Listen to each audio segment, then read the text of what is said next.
Wala pa silang kuryente sa De La Paz.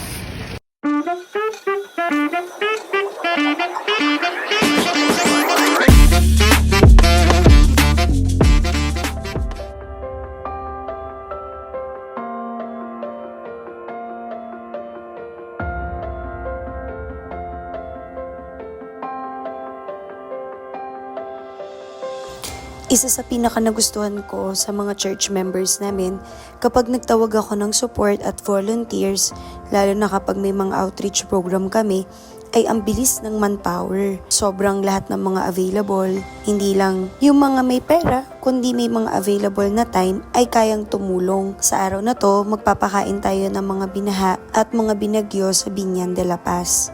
Kailangan natin mag-produce ng 100 packs of food para may breakfast sila since last night pa daw silang hindi kumakain. Pero hindi ko na alintana na wala palang available this morning.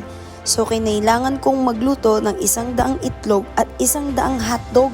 Ito na ata ang pinakamasayang breakfast na naluto ko sa tanan ng buhay ko.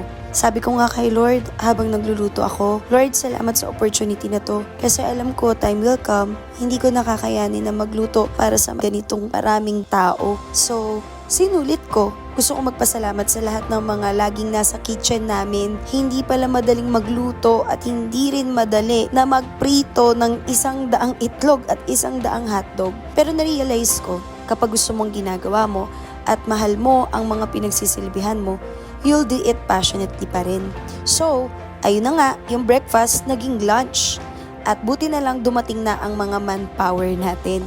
So, natulungan nila ako mag-pack at sumobra pa ang ating mga pagkain hanggang dinner. Ito na nga, ang pinaka-ayoko sa lahat na gawin, ang magprito dahil takot ako sa tilamsik ng mantika. Pero hindi na alintana para sa mga tao na nag-aantay at naiisip ko na kumakalam ang sikmura. Nagpapasalamat ako sa Panginoon na ako ang na-assign na magluto ng breakfast para sa mga taong ito. Na-realize ko na ang pagtulong, hindi mo na kailangan antayin yumaman bago ka makapagbigay.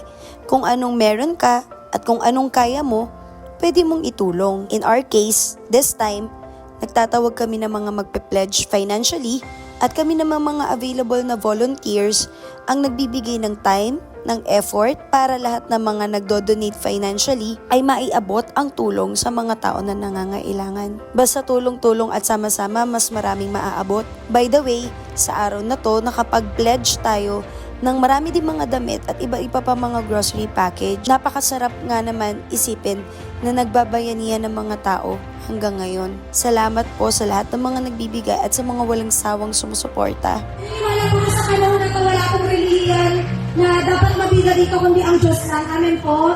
At sa gitna po ng mga sitwasyon na pinagdadaanan natin, mabuti pa rin siya at siya pa rin po ang nagpapadala sa atin ng suporta at pagmamahal. At awa po maramdaman lang natin yun ngayong hapon. Lord, salamat po sa panahon na ito at sitwasyon na ito. Na ikaw po, meron kami matataktuhan at malalapitan na katulad mo. Nakikita mo sitwasyon namin, kaliwat kanan, ikaw po nagpapadala ng tulong. Lord, tulungan mo kami bumangon. Samahan mo lang kami sa sitwasyon na ito. Panginoon, di kami karapat dapat sa iyo, pero salamat po sa pagmamahal mo. At ngayon po, gusto namin dakilain ang pangalan mo sa sitwasyon na meron kami ngayon. Lord, ano bang sitwasyon ng buhay namin? Masaya, malungkot, may